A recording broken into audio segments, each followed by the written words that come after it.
어린 왕자. 생텍쥐베리.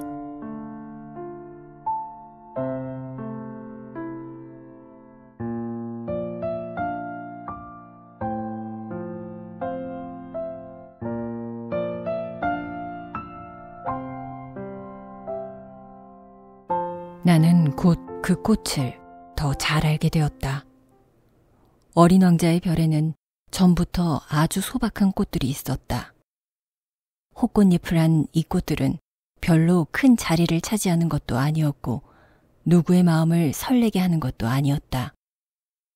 하루아침에 풀 속에 나타났다가 저녁이면 조용히 사그라들었다. 그런데 어디서 날아왔는지 알 수 없는 씨앗 하나에서 어느 날 그 꽃이 싹을 텄고 어린 왕자는 다른 싹과 닮지 않은 이 어린 나무를 아주 가까이서 살폈다. 어쩌면 새로운 종류의 바오밥 나무인지도 모른다. 그러나 이 어린 나무는 이내 자라는 것을 멈추고 꽃을 준비하기 시작했다.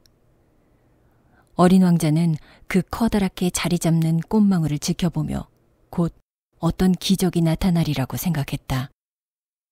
그러나 꽃은 그 초록의 방에 숨어 계속 아름다움을 가꾸고 있었다. 정성 들여 색깔을 골랐다. 꽃은 천천히 옷을 입고 꽃잎을 하나하나 가다듬었다. 그 꽃은 개의 양귀비처럼 아무렇게나 차리고 나타나려 하지 않았다. 아름다운 빛이 흘러넘칠 때야 나타나고 싶어 했다. 그랬다. 정말 멋쟁이 꽃이었다. 신비로운 화장은 몇 날 며칠이 걸렸다. 드디어 어느 날 아침, 바로 해가 뜨는 시각에 그 꽃은 제 모습을 드러냈다. 그리고 그 꽃은 아주 꼼꼼하게 화장을 했으면서도 하품을 하며 이렇게 말했다.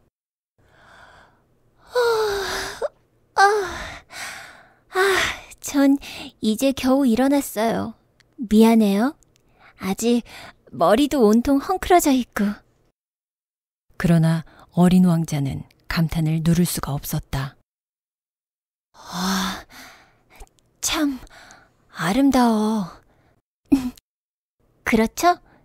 그리고 전 햇님과 함께 태어났어요. 어린 왕자는 그 꽃이 별로 겸손하지 못하다는 걸 알아차렸다. 그러나 그만큼 마음을 설레게 하는 꽃이 아닌가. 꽃은 이내 말을 이었다. 지금쯤 아침 식사 시간이 아닌가요? 친절을 베풀어 제 생각을 좀 해주시겠어요? 그 말에 어린 왕자는 어쩔 줄 모르며 시원한 물이 담긴 물 뿌리개를 찾아다가 꽃에 시중을 들었다. 그 꽃은 이렇게 좀 심술궂은 허영심으로 그를 금방 괴롭혔다. 예를 들어 어느 날은 자기의 가시넷을 내보이며 어린 왕자에게 이런 말을 했다. 호랑이들이 발톱을 세우고 덤벼들지도 몰라요.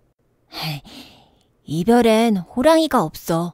그리고 호랑이는 풀 같은 건 먹지 않아. 어린 왕자가 반박했다. 전 풀이 아니에요. 꽃이 나직하게 대답했다. 미안해. 호랑이 따윈 무서울 게 없지만 그래도 바람은 끔찍해. 바람막이 같은 건 없나요?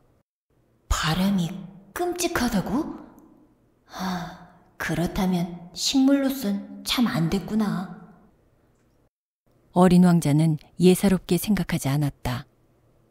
이 꽃은 정말 까다롭네. 저녁엔 유리덮개를 씌워줘요. 당신 별은 아주 춥네요. 설비는 엉망이고. 제가 떠나온 곳은 그러나 꽃은 거기서 말을 그쳤다. 꽃은 씨의 형식으로 이곳에 왔으니 다른 세계를 결코 알 턱이 없는 것이다. 그런 순진한 거짓말을 꾸미다가 들킨 게 부끄러워서 꽃은 잘못을 어린 왕자에게 뒤집어 씌우려고 두세 번 기침을 했다. 바람막이는요? 막 찾으려고 가렸는데 네가 그런 말을 해서. 그러자 꽃은 어찌됐든 어린 왕자를 후회하도록 만들려고 억지 기침을 했다. 이렇게 해서 어린 왕자는 그의 사랑에서 우러나온 착한 마음에도 불구하고 그 꽃을 곧 의심하게 되었다. 별것도 아닌 말을 심각하게 생각했고 그래서 아주 불행하게 되었다. 꽃의 말을 듣는 게 아니었어.